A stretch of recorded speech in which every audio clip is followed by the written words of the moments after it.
E aí, pessoal, tudo bom? Eu me chamo Rodrigo, sou biólogo de formação, mestre em comportamento animal e autor da página Consultoria Animal.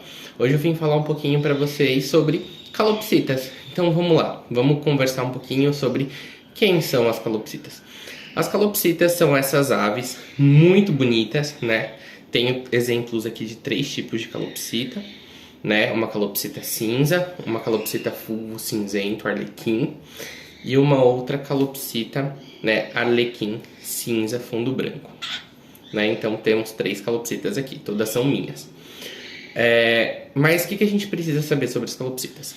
Primeira coisa é que as calopsitas são um tipo de cacatua, tá? Elas são a cacatua mais primitiva, né, que a gente tem conhecimento, viva, né? Então todos os ancestrais das cacatuas eram mais parecidos com as calopsitas do que com as outras espécies de cacatuas.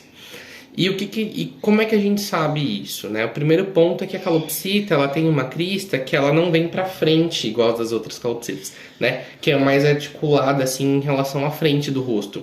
As outras cacatuas têm uma crista que ela consegue se estender para frente. As calopsitas não, a crista fica ereta, né? Igual a crista da Juju aqui. E isso é uma característica mais basal, né? Mais primitiva em relação às outras cacatuas. Um ponto importante que a gente precisa destacar é que calopsita não é psitacídeo, tá? Calopsita é cacatuídeo. Qual que é a diferença?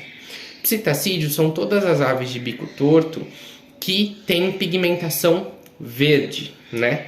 De grosso modo, tá? Tem algumas aves que também têm pigmentação verde, têm bico torto e não são psitacídeos. Um bom exemplo é o agaporni. O agaporni também não é psitacídeo, a gente chama ele de psitaculídeo, mas isso vou deixar para outro vídeo.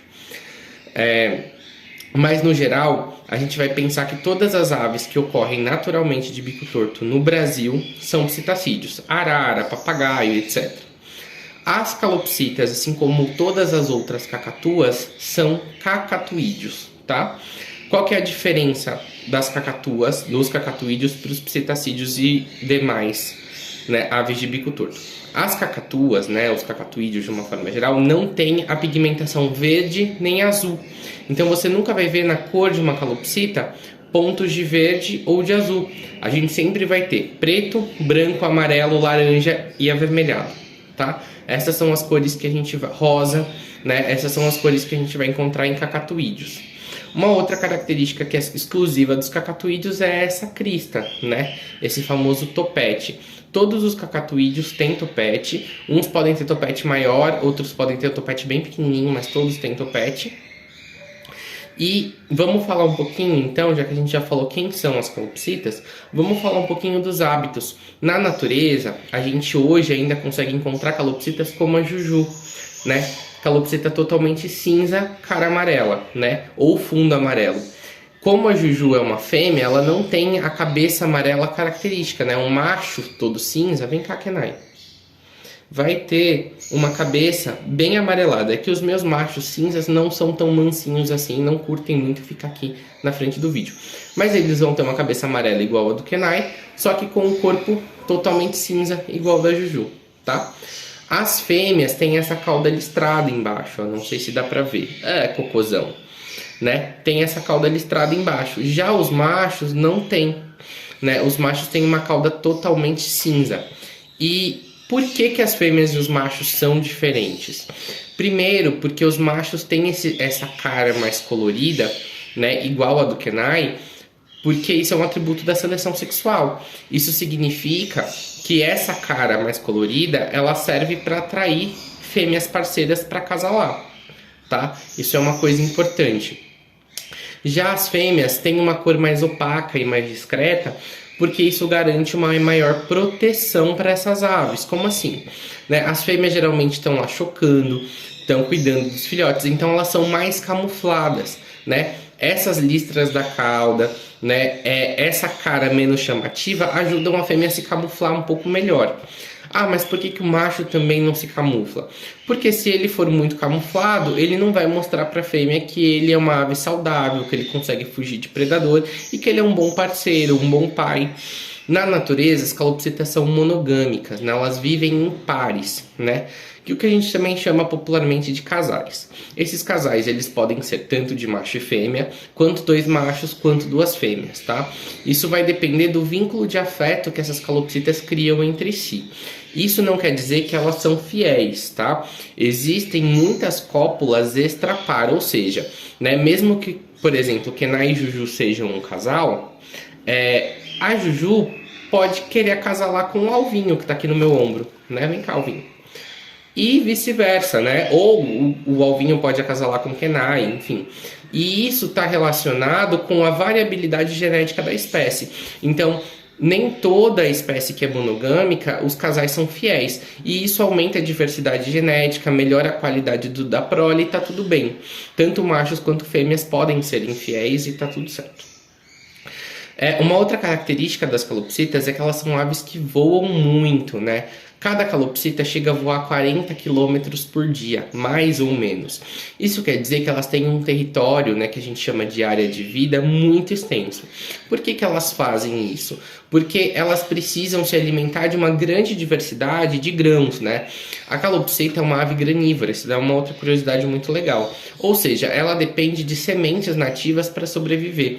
Tem um estudo muito bacana que eu posso até deixar nos comentários depois, um link na descrição do vídeo, na verdade, que mostra que as calopsitas comem no mínimo 29 tipos de sementes diferentes, né? E essas sementes elas vão variar conforme a estação do ano. A gente chama isso de sazonalidade.